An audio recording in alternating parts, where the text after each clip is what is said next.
was in Canada, drinking whiskey in the morning light, and I worked the stage all night long. All right, cut the fucking music.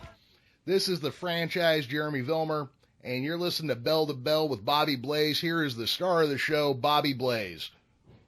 Hey, thanks. The franchise on the franchise podcast. Thank you, man. I'm going to tell you what, Elvis is dead, and I don't fucking feel so goddamn well myself. But hey, that's just an old, whatever. It's just one of those things. I'm glad to be here with all these fans, man. I'm glad to be on the podcast. I'm glad to have the franchise here with me. And this week we're recording episode 6 from beautiful downtown L.A. And that's not Los Angeles. That's rainy fucking lower Ashland. But anyway, we're coming to you, episode 6, the top 10 greatest that should have been champions that never were the champ. That's what our topic is going to be today, Jeremy. And with that said, how about a couple of shout-outs, my friend? Sure thing. You got one you want to start with, or you want me to No, start? I want you to start with good reason. All right. Well, I'm going to go with this one. This week, guys, we're still trying to get reviews on iTunes and ratings. This week we got one from Breacher71 is the name he's using, and he says, "Gentlemen, great show so far and expect nothing less each week. Not only is wrestling talked about, but everything else as well. Bobby's behind-the-curtain stories so far keep the listeners interested each time. Please keep those stories coming each week. The guys even gave a special section on suicide and the help that is out there. These guys know how to put on a show." So Breacher71, a big shout-out to you. Thank you for chiming in. Thank you for letting us know what you like about the show. Hit me up again on Twitter or something so I know who you are so I can, keep an eye on you. Bobby, Yes. With that one, I'm going to throw it to you. Well, I was just going to say, you know what? I read that. You sent that to me. I went back on iTunes and looked at it. Breacher71, hit us up on Twitter at The Geekish Cast or at Bobby Blaze 744 or at Bell to Bell Blaze on Twitter so we'll know who you are, man. But, yeah, that's a great shout-out. I think that's a well-deserved shout-out. Did you have any other ones by chance? Because I have one special one going out as well. And we appreciate all reviews on iTunes and all feedback on Twitter. Thank you. Yeah, you know what, Bobby? I'm actually going to keep it to that one for this week. There are a couple others I'm banking for another episode. Yeah, me too. So I'm going to go ahead and just give this one right now a shout-out, okay? Mm-hmm. The person I'm giving a shout-out to is the Geekish Cast, Jeremy Vilmur. Without him, folks, this fucking show doesn't work. Without the franchise being here, man, this guy, he knows it all. So here's the deal. I'm giving him a shout-out, and the way this podcast works is he come to me. We spoke about this. It's been in the works for several months. And, man, I can't thank you enough, Jeremy. And here's the deal, folks. What I'd like you to do when I give this shout-out to Jeremy at the Geekish Cast, and again, that's on Twitter. You'd hit me up at Bobby Blaze 744 or hit our Bell to Bell Blaze podcast. Now, here, let me just say this. What I'd like you to do, with all the WCW debauchery behind us, with that fucking dollar that I owed them, with the $4 fucking interest and all that, go fuck yourself, WCW, because I don't need your checks. You don't need my fucking dollar. But here's what I'd like to preach to you, so listen to me holler. All right, so here's the deal. I want someone out there to get us a GoFund or a crowdfund or whatever, however the fuck it works, because Jeremy's been carrying this thing out of his own pocket, and we need a hosting fee. And it's about $20 a month. So here's the deal, man. Let's get us a GoFund. Let's try to raise about $350. I don't want Bobby Blaze, don't want a dime out of it. I want this money to go to the Geekish Fund, the Geekish Cast Fund, the Jeremy Vilmur Fund, however you need to set it up. I'll promote the fuck out of it on Twitter or whatever. Here's the thing. I'm not here begging for fucking money, nothing like it. It's not like I'm fucking asking you to fucking pay for a meal for fucking Sarah Sanders or something. God damn. You know what I'm saying? Someone buy her a fucking Happy Meal or something to get that. It might take that fucking look off her face. I don't know. But I'm not going to go all fucking nuts and political and crazy and say, fucking donate to the Sarah Sanders fucking sandwich fund. But hey, you know what? Send us a fucking $1 or $2. Send us something over to a GoFund or a CrowdFundMe. Send it to Jeremy. Just do something like that to help off cost our fees for hosting. And with that, let me just say this. You know what? I'm going to send it back to Jeremy because he has a couple of URLs. If someone does a crowdfund and sets it up, Jeremy, here's the deal. Mm-hmm. I'll send them a book. I'll send them T-shirts. I'll send them something worth their $5, $10, $20, $15. But if you send me $5, I'm not sending you a fucking Big Mac or something, okay? Because the books cost $15. The co-hosting costs $20. Send us 15 or $20. I'll throw in a T-shirt. I'll throw in a book. I will make it worth your while. If it's $5 or $10, that's fine. I'll send an 8x10 personally autographed, personalized to you. Okay, that's the thing. So we'll take anything at 50 cents to $1 to $10 or whatever it costs. But let's get this thing up and going. And if you have a patron, I think, Jeremy, you know a little bit about that. Maybe someone could fucking set us up on a Patreon account. Send a fucking $1 each week or each month or however the hell that shit works. Because I don't know. Again, let me just say this. Jeremy, there's some tiny URLs out there. Tell them where they can get my book at or books, and we'll work something out with you guys because we want to bring you this podcast. And Jeremy, my shout out is to you because you're the one each week that's fucking recording. You're editing. You're setting up. You're taking your time. And, man, I'm telling you, dudes, girls, guys, whoever's listening with a 10-inch dick or a 10-inch cut, it don't matter to me. It's all the same, and that is this. Help us out. Help a brother out. We're not here bumming, begging. We're not peddling on the street. We're not asking you to fucking do anything other than support your local indie wrestler and your indie podcast business. And that's Blaze to Blaze, Bell to Bell with Blaze, Bell to Bell with Bobby Blaze, the Geekish Cast, Bobby Blaze 744. Someone set us up, hook us up so we can do that. That's my shout out, Jeremy, because I got a fucking rant I'm going to go on. First off, this never happens. I'm a little speechless. I didn't expect that. Bobby, thank you very much. I do appreciate it. That was very nice of you. Jeremy never knows what I'm going to say, by the way, folks. He never fucking knows. So my shout out is to Jeremy at the Geekish Cast there. Yeah. Well, you know what? Since you brought up Patreon, and you and I have talked about it a little bit, but neither one of us really know how to use it that well.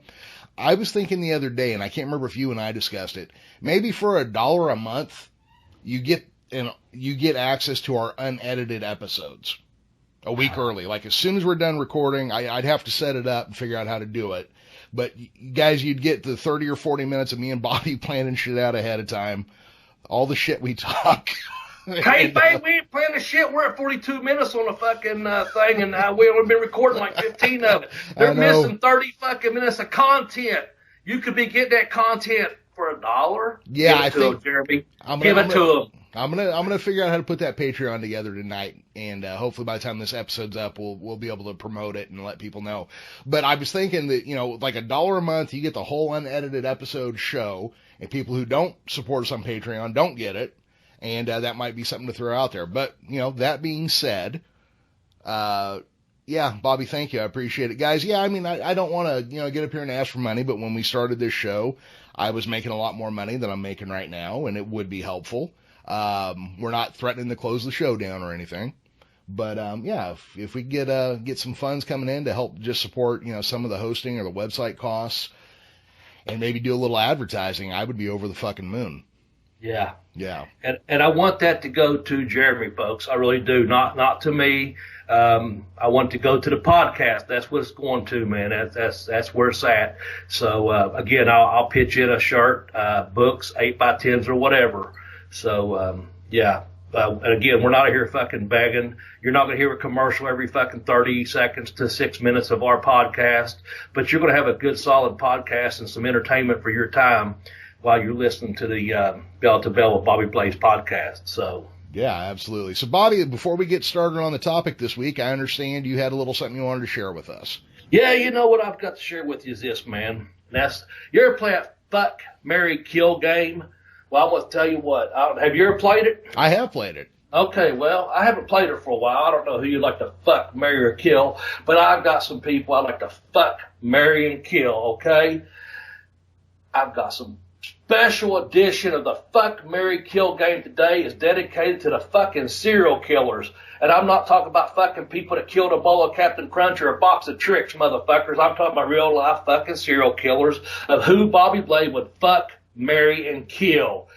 And let me say right off the bat, eliminated out of my fucking 3 people that I'd fuck, marry, or kill is Aine Warnos from down there in Florida, that fucking psycho bitch that's fucking killing Johns on the side of the road down there in Florida. Because I was down there in her heyday living in Florida at the time of when she was out there killing motherfuckers, and I was out there cruising those fucking streets. Hey, by the way, shout out to all you girls in Orlando down on the OBT. That's in Orlando. That's the Orange Blossom Trail. I hope you girls are off the streets by now. You'd be a little bit older. Also down in Tampa Town, and that's a mighty fine place to be. They got green grass. They got high tides.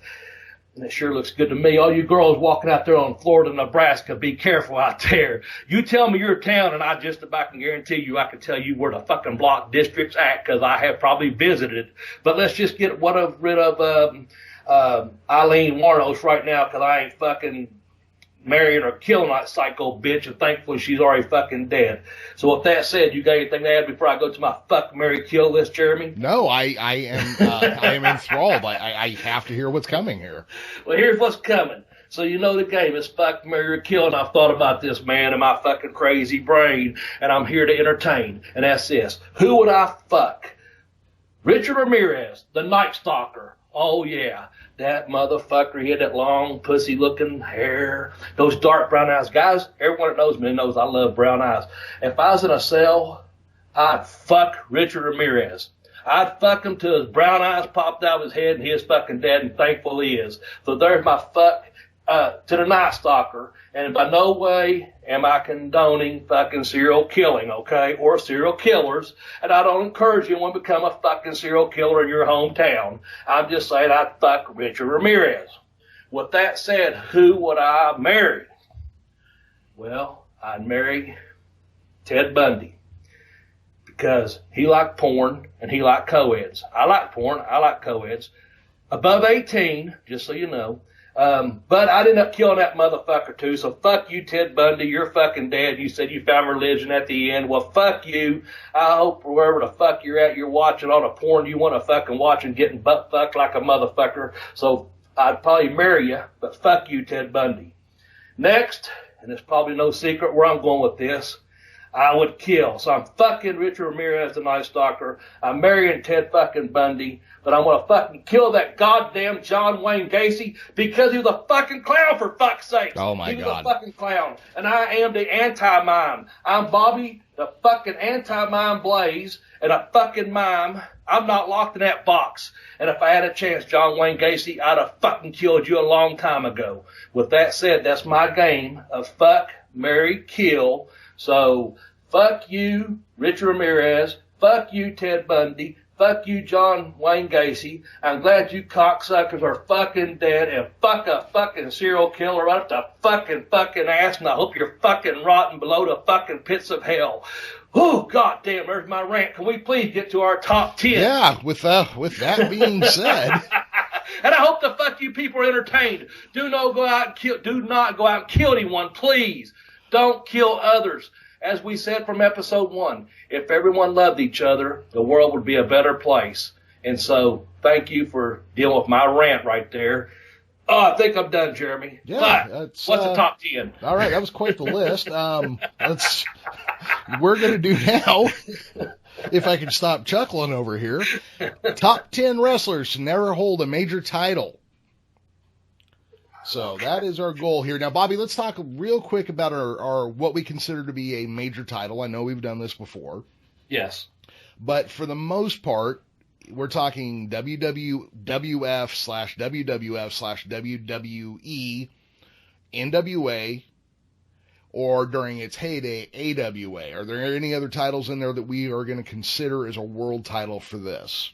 Having spoken off the air a bit, we decided not to, that we're going to still keep it with those three major titles.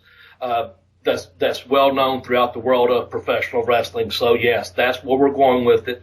I know there's a couple people on this list that held different versions of quote world titles, but we're going old school, run it through WWF through E, NWA through WCW, WC/WCW, whatever, through AWA. During those heyday periods, those are the three that we considered, that we took these 10. We had probably about 14 or 15 guys this time, maybe a couple more, a couple less, I can't remember, but we eliminated it down to these 10 guys that we felt like should have been or could have been the world heavyweight champion in any one or all three of those organizations that we're recognizing as, quote, world champions. So the greatest of all time, 10 non-champions that could have been champions. Or should have been. Correctly, or could have been. Should have been, Yeah. could have been. How we wording that? Should have been, I guess. Either way, yeah. Either way. Okay. So, Mr. Franchise, would you like to open us up with number 10? Yes, I would. Number 10 is the franchise Shane Douglas. Oh, here is a guy I don't understand how he could get so over in ECW, yet not anywhere else. He could do a promo. He looked tough in the ring. I don't know. You know, I know they put the IC title on him in the WWF, but it was kind of a joke character that he was playing too. So It kind of, you know, one thing kind of washes away the other. But man, he was hotter than shit in ECW. And I know that we debated upon him because of the NWA title deal. Shane should have been, if he wasn't, depending how you count it, we was like, how are we going to count this or not count this? First of all, I have nothing but love and respect for Shane Douglas. I just spoke to him a couple weeks ago. And the thing about Shane in the ring, again, he had a really good body, had a good look to him, great speaker, and a tremendous fucking worker and wrestler. And I hate that he's number 10 because he could have been higher up on our list, but we was kind of going with, you know, that thing of we were debating upon whether or not with the ECW and the NWA type run right there. So we was like, he should have been like an NWA world heavyweight champion at one point. And so it's all due respect to Shane Douglas coming in at number 10. We give it to him. Because I'm going to tell you what, I saw two of Shane Douglas' earlier matches when I was first breaking into the business, and they was both in Huntington, West Virginia. One of them was against someone we're going to speak about here later on that I won't mention, and it was a very, very good match. But the second one was a really tremendous match. One of the earliest tremendous matches I saw in my early career when I was first breaking in was Shane Douglas against Barry Windham, and it was at the Huntington Civic Coliseum there. And it might have been like first, second, third match, something like that. But it was Shane Douglas, and he was early in his career, man. And it was Barry Windham, and they just fucking had a hell of a match. And I was like, I was sitting there marking out, and of course I still was marked because I was still green. I'm still a fucking mark. Who am I trying to fucking tease and please? But here's the thing: Shane Douglas, number 10 of should have been or could have been the world heavyweight champion in one of those three organizations at any given time. So all due respect and hats off to you, Shane Douglas. Let's go to number 9. All right. Number 9 would be Dr. Death, Steve Williams. Oh, fuck. What did we talk about off the air? Tell me. Well, he's a legit tough guy. I mean, like a legit tough guy. You know, when he hit somebody, it looked like he hit somebody. He was a collegiate football player and wrestler at the University of Oklahoma. He was a little iffy, too, because he did hold the original UWF title.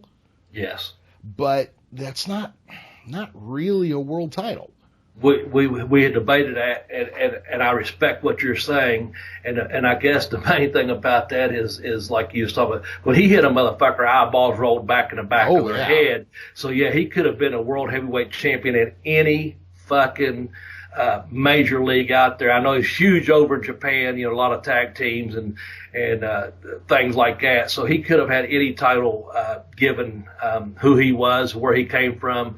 And again, no disrespect to the UWF or we're going to get into probably what WCCW maybe or WAA, I don't know. But anyway, my point is when we get into some of those titles, we're not trying to disrespect those. We're just saying these guys like Dr. Death, he could have, like I said about Shane, Steve Williams could have been a major title holder for the AWA, the NWA, or even the World Wrestling Federation or World Wrestling Entertainment, as it may be.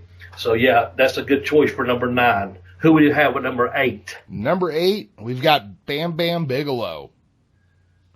Oh, man, what a great choice. How do you even, I mean, very few people of his size and strength were as agile as he was. Nobody looked as fucking frightening as he did. Yeah. And through my research, I couldn't find any point where he carried a major title. Yeah, he worked a lot of places, and I'm going to tell, here's you a good backstage story that's a straight shoot, okay? Mm-hmm. Now, I said a lot of S's there, so however that comes across on our podcast, you're speaking with someone that took speech lessons for years because I used to stutter and could not speak.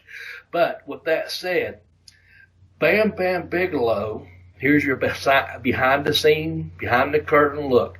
Bam Bam Bigelow is one of the reasons I'm in professional wrestling, because I was a school teacher for about 3 years, and I saw Sports Illustrated, and it had a special little article about the Monster Factory up in New Jersey. So there's your plug to the Monster Factory. And it had Larry Sharp standing behind Bam Bam Bigelow. And there he was with that fireball tattoo on his head. And it was a number. It was a 904 number to New Jersey. And I wrote that number down and called it the Monster Factory. It's because I wanted to be a professional wrestler when I grew up, as you all know. And at this time, I'm in my early 20s. I've been training. I hadn't went to Malenko's yet. I hadn't met anyone in the wrestling business that was willing to train me, which eventually I did. But I called that number, and I went to the Monster Factory in New Jersey. I went up there. I met Larry Sharp. I met Charlie Fulton. I got in the ring. That was the first time I was in the ring, legitimately in the ring.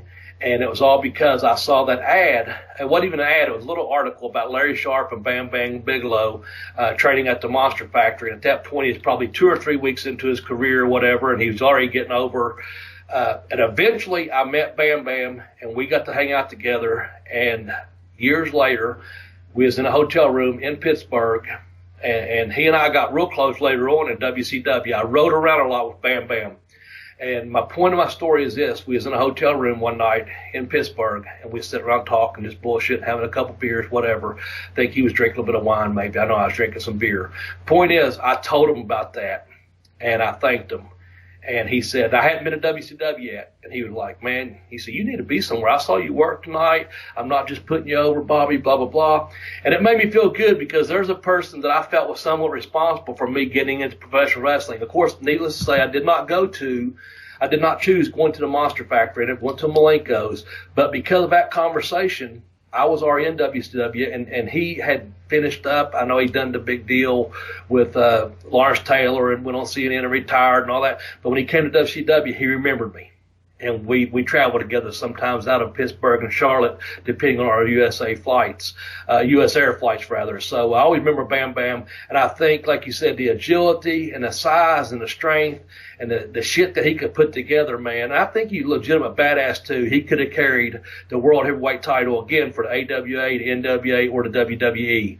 So hats off to the fireball-headed big Bam Bam Bigelow. Scott Bigelow, rest in peace, man. You could have been a champion. You were a champion in my eyes, brother. Yeah. So let's go on, man. Little story behind the scenes, that's all. No, it was a cool story. The next one here, let's see. Oh, God, I lost track of the numbers. Number 7. We have the big cat, Ernie Ladd. Yes. Man. I don't know, do people remember the AFL? I hope they do after this episode. Yeah. But yeah, he played for what a tremendous athlete. And that's kind of when we started talking about some of these guys that ended up not having a championship. He was one of those guys that was champion anywhere he went anyway. He meant business. Ernie Ladd meant business, and he drew big business wherever he went, rather. But, he was at Grambling, University, I guess, and he was down there playing basketball maybe, and a football coach saw him and said, be out on the field tomorrow. And he was there for a basketball scholarship, and then so he ends up going into the AFC. Like you said, does anyone remember the AFC? He played fucking professional football. And then back in those days, those guys didn't have these big contracts, and they did stuff in the off season, from driving a truck to selling cars to delivering whiskey or whatever. I know Art Donovan that played for the Colts done that. But Ernie Ladd, I guess he started wrestling some in the off season, and next thing you know, he's a huge fucking wrestling star, and he was a star, and he was a champion. He carried titles and things like that from territory to territory and working. And to be as big and as strong and as agile, he was the big cat, man, Ernie Ladd. He could talk, had a good body. I know his knees gave out eventually, but don't they on all of us? No, whether you wrestle or play football, eventually your fucking knees are shot anyway. But nonetheless, man, the guy had a great mind. I heard he done great business everywhere we went. Dean Malenko told me, and this is no lie, I never will forget this story. Of all the people Dean got to meet growing up, Dean told me one time, and this has been years ago, folks, but Dean and I was sitting around talking, bullshitting around, and he said out of nowhere, he said, Bobby, he said, you know who one of the nicest guys to me when I was a young boy was? That was always so nice to me, and it was Ernie Ladd. And so I never forgot that. I never got the privilege of meeting Ernie Ladd. I've never heard anything bad about him because he's a little bit before my time, obviously. I was a fan of his work. I loved when he was eventually show up on TBS and then he angle with Jay Strombo and shove the feathers in his mouth and all that. But I never forget what Dean told me. He said he was sitting there with ice packs on his knees after a match, and he was in pain, and he was still taking the time to be nice to a young Dean wasn't even in business then. He was just a young kid there to match with his dad. And so to me, that leaves an impression on me that outside the ring, Ernie must have been well hell of a champion as well if you took the time to hang out and talk to a young kid, be kind to him, So hats off, Ernie Ladd, man. You could have been a champion anywhere you went. Yeah, that's I didn't get to see a lot of what he'd done, but every story you hear about him, it's amazing, like just the level of paying attention to his own business, coming out, walking around the ring, and walking out of the building. That. Yeah, I like that. Yeah, just they're always great stories, or him picking on guys like King Kong Bundy when they weren't kind of holding their shit together. Yeah, just sounded like an amazing man. His career does speak for itself, but again, not a major title, and it's lots of titles, but none of the ones we're considering that he could have qualified for. Right. Yeah, so that's number 7 was Big Cat, Ernie Ladd. Number 6 is Ted DiBiase.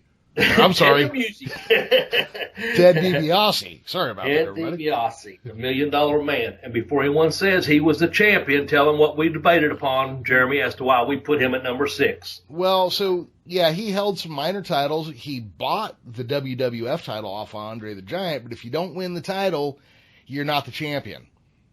And the $1 Million title don't count. Right. Yeah. So that's what we went with. There was talks, I guess, of Ted becoming a future NWA champion. I've heard Terry Funk and Ric Flair both say that Ted was, probably in line for it. Would have been a great, there goes those us again, but Ted would have been a great NWA champion when it traveled with the NWA territory. But again, we went with, hey, he's the $1 Million champion maybe, but he bought the title, so we didn't consider him having a major title in the world of the NWA, AWA, or WWF at that time. I guess it was when it was all cartoonish back then, and it's a good angle. And he was champion that way, but not the champion per se. No. So let's move on and go to number 5 that we both kind of was like, how do we put this guy at number 5, man? He's a tremendous talent, and I'll let you announce him and we'll go from there. So before we get too far down this list here, I want to say that it was hard to put these next 5 people in order. Right, that's where I was going with that. Thank you. Yes. Yeah, it was not an easy task to figure out where you put these guys. So before we get started, I just want to say that Bobby and I probably could have spent the next 6 weeks trying to go, well, fuck, how about this guy should be 2 and this one should be, So we didn't do that. We went with the way the dice fell, and number 5 would be the Enforcer, AA Arn Anderson. One of the baddest motherfuckers to ever walk through a ring. And a guy who, for some reason, looked like he was 45 when he was 22, and looks like he's 45 now that he's in his 60s. Yeah, nothing but respect for Arn Anderson, and to be a little bit redundant, these next 5 were like tough to decide. But Arn, of course, is the Enforcer. He was known as a tag team specialist, of course, throughout his career, AA. But, Arn, what I wanted to mention about Arn was, first of all, he's a tremendous wrestler, legitimate tough guy. We won't even go into that. And he he, to me, one time come to me and said, Bobby, pull your trunks up just a little bit higher. Take it from someone that had a gut during his career. And so I was like, his honesty. When I worked he was my agent at one time in WCW. And I appreciate his honesty because he told me several things. One was I was getting some tea and he was getting some coffee. He walked up and mumbled real quietly, Bobby, don't give him a reason to let you go. Don't say no. And so I never said no to doing, a job or putting someone over or whatever. I done whatever I was asked to do. But my point about that story was I never thought Arn had a gut. He had said take him from some guy that had a gut his whole career. I always thought Arn had a big, solid, strong body. So I never took it like he had a gut. He was just telling me that because Bobby Blaze was getting a fucking gut, okay? But he was smarting me up to don't give him a reason to fucking fire you. A lot of shit was going on at that time, and eventually we'll talk about WCW like we talked about. But Arn, he had a really good body. He had that solid, big fucking powerlifting legs, big, strong chest, neck, shoulders. So he had that great look, tremendous wrestler, worker, as we talked about. But as we spoke about last week with the Horseman, Arn could talk. His interview skills, and he didn't, unlike me, he didn't waste words. He said things, and he meant things, and he meant what he said, and he said what he meant. So number 5, the AA, the enforcer, Arn Anderson, could have been, if chosen to be, the world's heavyweight champion for any major organization. Yeah, I think one time, I'd have to scratch my head a little harder to remember, but it was either on the 605 podcast or maybe the Jim Cornette. They were talking about how Arn Anderson, if his career had been 10 years earlier, could have been a great territorial world champion. Because I could imagine, he looked legit. I mean, And, fortunately, when his career was cut short, it was a back injury and not an early death. So we still got Arn out there in the wrestling business, doing important work in the wrestling business. But yeah, he would have looked really cool. I bet you they could have used him as a transitional champion, though. That's probably what they would have done. And somebody would always point it out. He wasn't really from Minnesota. Yeah, let me point this out, too, what you just said about him working. We know he wasn't really an Anderson, but that's beside the point. It's all work.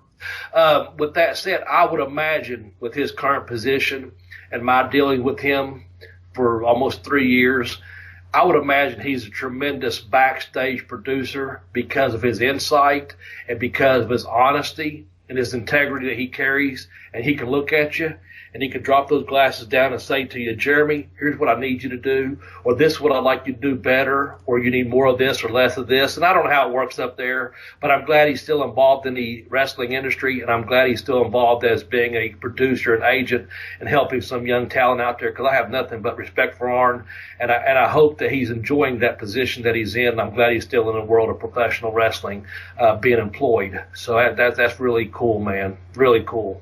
Yeah, I will always be a big fan of his. I do remember they put him up against the Giant for the WCW title, and I had my fingers crossed. Just like, come on, just fucking do it. You suck. But yeah, I was literally sitting there with my fingers crossed waiting. And that's good, man, because that's why we're fans, folks, and that's why we're doing this podcast, because Jeremy had his fingers crossed hoping Arn would win against the Giant, and that's our suspension of disbelief, or suspension of belief to disbelief to believe, because we're wrestling fans and we want to see our heroes, whether they're good guys, bad guys. I don't like all these in-betweeners are out there. I like either good guys, bad guys. Okay, let's call it what it is, heels and baby faces or what have you. You're going to like who you like, but when you like that, you're suspended. Your belief is suspended. Man, how good would a fucking magician be wearing a fucking tank top, right? You know what I'm saying? He wouldn't be a very fucking good magician if he always walked around a fucking tank top. So I don't want to know sometimes who's going to win, who's going to lose. 99% of the time, I don't want to win because know who's going to win, because I want to be a fan. I want to be like Jeremy and keep my fingers crossed that, you know what, this is the one time that Arn Anderson beats the Giant and becomes the champion. So that's what professional wrestling to me. It can call it sports entertainment if you want, but that's the no. I got to stop you. Do not call it sports entertainment. No, I know. I don't want to hear those words come out. I never want to hear those words come out of your mouth again. Where did you pick that kind of language up at? fucking grade school. Where else? I heard some kids talking the other day. We're going to put you in private school then. Well, you'll get what you pay for. You put me in private school. I'll be here all week. So anyway, let's move on. Yeah. Oh, so that was number 4, man. Number 4. Number 4 is probably the guy on this list who caught my attention first when he first got to the WWF. Jake the Snake Roberts. The guy could quote a Prince song and send chills down your fucking spine. And he was just incredible to watch in the ring, but more importantly, he was good in the ring and good on the mic. And it sounds like he was kind of fucked up most of the time, and he was still hitting the hits. Oh man, the stories I could tell, but I won't. Why I was in Australia. I was in Australia with Jake Roberts on a tour bus several times or several nights, whatever. But no, when Jake showed up in a WWF, currently WWE, call it what you want. Man, his interview skill, his ring psychology was unfucking real. I never will forget his music was playing over in Australia. And this, of course, a little bit after his WWF at the time run. And that music, and I was thinking, when's he going to go out? When's he go out? And he just turned to me. I was just a kid, I was going to watch the matches just like everyone else. I was in the locker room, but I was going to walk out and watch them. And he said, you got to tease before you please. And he let that music build up, and then he did that strut and that walk to the ring. So, yeah, Jake just had that presence. Did he have a great body? Not the greatest body, but he covered it up really good. His ring work was fucking excellent. Was he a wrestler? No, but he fucking was a worker, and a business is a fucking work. But then his talk, his interview, his style, his deliverance, and his presence and psychology of the match, Jake could have been, we got him listed at 4, but again, these top 5 could have went either way with who's who, but Jake comes in at number 4, and Jake could have been a world champion at any organization in the world had they given him that title or wanted him to be the champion. Jake is worthy of being, WWF, if nothing else. I'm sure AWA, maybe before NWA at one time for certain, but definitely during that WWF run, he was just one of them guys that didn't really need to put a title on, I guess, because of his psychology and the gimmick and what have you. But Jake could have been the champion. Yeah, and maybe you remember differently than me, but I could swear I've heard stories from people probably talking out of school and saying shit they shouldn't, but they were gonna do a Jake Roberts Hulk Hogan program. But yeah, the problem was the audience started booing and cheering the wrong side. And so they kind of went, let's move back from that, because Jake just oozed a charisma that usually a heel didn't get in the New York area. I think on the Choose Your Poison DVD, Jake comes out, and there was a couple of times he talks about three times. Once was in WCW, but the times with a contract. But bad timing was he was going to do a run with Hogan. Also, the night, I guess, that Warrior maybe held him up for some money or something, and that was going to be his next program. I could be speaking out of school, but I think you're set up there. He was going to do something with Warrior to eventually set up the Hogan deal or whatever it was, that's around that time period. I'm pretty sure you're correct in stating that at one time he was just getting over so much, and because of the timing, it just never happened. But I know from what on the Choose Your Poison DVD, Jake Roberts set, box set, or what do you call them fucking things nowadays? I don't know. But, yeah, I'm pretty sure he mentions that several times that he could have been chosen to be the world champion. So nothing but respect for Jake. He was always good to me. I enjoyed hanging out with him. Some people you don't want to hang out with or whatever, but I had a short, brief time with him in Smoky Mountain Wrestling as well. When he came in, he was only there for a couple weeks, but I escorted him out to the ring as Kendo the Samurai, which may or may not be known. It's no big fucking secret now. It's 25 years later. But anyway, Jake, and we all battle our demons, we know that. But I think at one point Jake was discussed as being, as you said, the World Heavyweight Champion for the WWF. It just didn't pan out the way it should have, because he was one of them guys that probably didn't need the title to get over. He was already fucking over.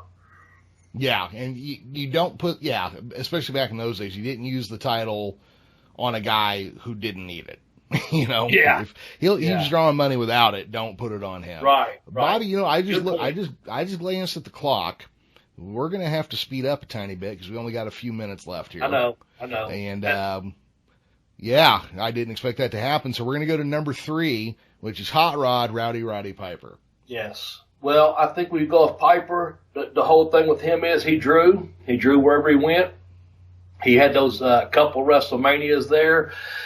And again, to kind of speed it up with Piper, he was one of them guys that didn't actually need a title to get over. Piper was over. And remember this, if there's no Roddy Piper, there's no fucking Hulk Hogan. And, you go back to the Iron Sheik or whatever, but there's no WrestleManias. There's no fucking, for every fucking heel, there's a baby face, and for every baby face, there's a heel, man. And for Hulk Hogan, you bypass the Sheik. Not to disrespect the Iron Sheik, I'm just saying, during that transition, then you got Hulk Hogan, but Hulk Hogan needs someone, and that someone was Roddy Piper, Hot Rod himself. And I did have the privilege of wrestling him. I wrestled him. It's somewhere out there on YouTube, I'm sure. But every time I was around him, complete gentleman, complete professional. I was also around him in Vancouver. He was up there shooting episode of Viper. I was there for EA Sports shooting a Mayhem sports action video for EA Sports.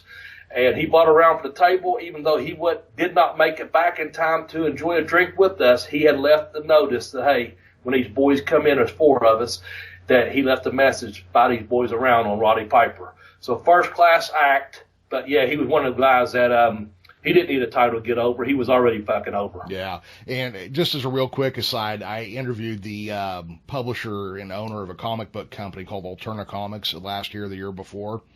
And he made a comic book called The Chair. Roddy Piper's last movie that was released posthumously is The Chair. And this guy was a Roddy Piper fan, and he was just over the moon that's who would star in that movie. Wow. So cool stuff, man. Yeah, that was really awesome. All right, so number 2 is actually one of my favorites. Bobby, I don't know if you picked it up yet. I like heel characters. Yes, you do. Especially cocky, shitty, smug heel characters. And Ravishing Rick Rude comes in at number 2. And with that said, here's the thing. I'm going to let you talk about him as much or as little as you want, because I agree he could have been in these 1, 2, 3, 4, 5. But Rick Rude was one of those guys. He was just legit badass motherfucker. Had that great look, had that great talk, had that smug, don't fuck with me attitude. I'm Rick Rude, you're not kind of thing. And so go on with that. I agree. He could have been a champion. And you tell me your reason why you put him here, because we discussed this off air. Well, I agree with you, though. There's a couple reasons. I mean, he held the WCWA title when World Class became WCWA. I don't consider that to be a real world title. It was their United States Championship or American Championship that they elevated to a world title. And he could also be considered a world champion because he held the WCW International title, which again was kind of a bogus title. They had to figure out how to replace the NWA title, so they made a twin of the big gold belt and ran with that. Rick Rude was a guy whose career was cut short by an injury, but as I have heard stories from people, the guy knew what he was doing in the ring. He knew how to get heat out of the crowd, but also apparently you didn't fuck with Rick Rude. That is what I've heard.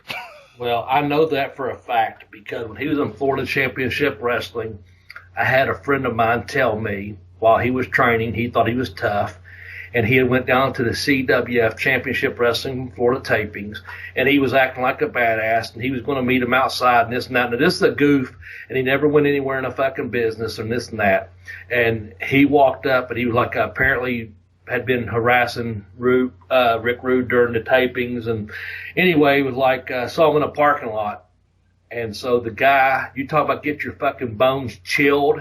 I know Rick Rude was tough outside the ring, but my buddy, I won't say my buddy, a person I was training with, saw him in a parking lot, was still harassing him. The guy got up in Rick Rude's face. I give the guy credit, he got up in his face, but you know what? Shut him down. Rick Rude, this is what the guy told me. And this is a grown man telling me this. He said, Rick Rude looked at him and said, have you ever been called a cunt? And he said, this guy's about 6'2", about 230 at the time. He said, I felt like a fucking pussy. And when he asked me, did I feel like a cunt? He said, I melted. I felt like a fucking cunt. He said, no, sir.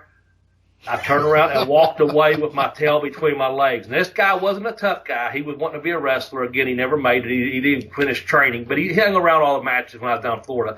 But can you imagine approaching Rick Rude and then that guy say to you, have you ever been called a cunt?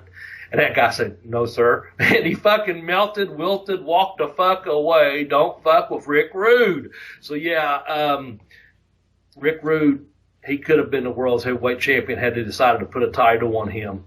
So all due respect and rest in peace, Mr. Rick Rude. What a tough motherfucker. I heard he could open hand slap a man and knock him to the ground. Yeah, I've heard so many stories. That one there was first hand. Well, actually second hand from the guy that actually got called a fucking cunt by Rick Rude. And so maybe he'll call Sarah Sanders a cunt, but anyway, he's passed away. That's beside the point. Donate some fucking money so we can buy her a fucking Happy Meal, because Rick Rude apparently can't slap that fucking smirk off her fucking face. But if we all donate some money to the fucking GoFund or crowdfund care of Jeremy over there at the Geekish Cast, the bottom line is maybe we'll fucking make her go away with a fucking Happy Meal. I don't know. Maybe. But anyway, let's get to number one, okay? Well, and I'm trying to full circle our interview here. Yep, no problem. And real quick, going into number one, I'm going to say that number one is brought to you by Bobby's Books, Pin Me, Pay Me, and I kicked out onto The Education of a Wrestler, which you can go to tinyurl.com/blazebook1 or tinyurl.com/blazebook2, respectively, to get to my Amazon affiliate page where you can buy them. Bobby gets a little money for having written them. I get a little money as an affiliate. So with that being said, Bobby's Books are sponsoring the number one position today, and number one is Wahoo McDaniels. Amen. Chief Wahoo McDaniel. Chief Wahoo McDaniel. That's right. Yeah, a legit Native American wrestler. He was Chickasaw and Choctaw, I believe, from Oklahoma. A legit collegiate and professional football player, if I'm not mistaken. Yes, played for the Jets. Who's on that tackle? Wahoo! Who made that tackle? Wahoo! He was the only one, according to Ric Flair's interviews and books and stuff, that had Wahoo on the back of his fucking jersey back. I guess we go back to that AFL, Jeremy, if I'm not mistaken. But he was one of those guys that wrestled the off season and started making more money as a fucking professional wrestler than he did as a professional football player back in the day. And also we chose him because one reason, or many reasons, I guess, he was a legitimate athlete. He was a fisherman. He was a golfer. He was a hunter. He could do it all. He ran. He played football. And what a great fucking professional wrestler, a legitimate tough guy too. So, sportsman is really what you'd have to call him. Yes, he could be the fucking Sports Illustrated Sportsman of the Year. He could be the top 10 champions that never held a major title because he could draw anywhere he went, and he was the chief. He was Chief Wahoo McDaniels. So our fucking feathers and caps and hats off to the number one on our list of the top 10 greatest of all time to never hold a major title is Wahoo McDaniels. Yeah. I still wear my I Broke Wahoo's leg shirt around places. You told me that, yes. Yeah. And I'll go into places and people, well, who's Wahoo? And then I go, you don't know who fucking Wahoo McDaniel is. And, you ought to slap him. Yeah. Then I'll just tell them a story, Wahoo was this, and Greg Valentine, quote unquote, broke his leg, and here's the shirt as proof, And, I wore it in Canada one day, and I was talking to somebody, and she goes, oh, would Wahoo have ever wrestled with Baron von Raschke? And I'm like, I'm pretty sure. I would think, Well, He wrestled everyone. He beat everyone. And to Yep. close out the show, I'm going to say real quickly, and I'll let you do the closing. I had the honors of wrestling Wahoo McDaniel. And that's a straight shoot. I wrestled him outside of Charleston, West Virginia, at a place called St. Albans in West Virginia.